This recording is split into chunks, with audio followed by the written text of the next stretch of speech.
તો ફાઇનલી આજ પહોંચ્યા માતાના મઢ અને આ છે ચોથો દિવસ માતાના મઢ પગે હાલીને જવાનો એટલે રાતના જ રવા પર અમે ટપી ગયા હતા અને સવારના પહોંચ્યા હતા માતાના મઢ પછી નીકળી ગયા દર્શન કરવા માટે અને વિચાર હતો કે નીચે દર્શન કરી પણ અમે ગયા ઉપરવાળા મંદિરે કેમ કે અહીંયા ગળદી ઘણી હતી અને લાઈન પણ લાંબી હતી અને માથે પણ માતાજી છે પણ જરાક ચાડી ચડવી પડશે અને આ ચાડી તો જુઓ કેટલી ઊંચી છે પછી ઉપર પહોંચી આયા અને આવીને લઈ લીધો પ્રસાદ પછી પ્રસાદ લઈને વળી જવાનો હતો ઉપર અને હવે ચડવાના હતા પગથિયા પછી ઉપર પહોંચી આયા અને આવીને કરી લીધા દર્શન અને ગળદી તો અહીંયા હતી પણ ઓછી હતી દર્શન કરવાનું વારો તો આવી ગયો આપણો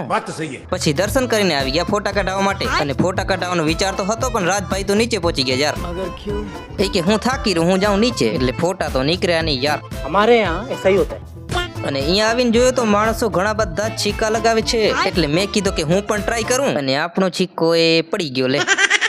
ખબર નહીં આને કેમ ચોડે હું તો ટ્રાય કર્યો થયો નહીં યાર પછી આવી ગયા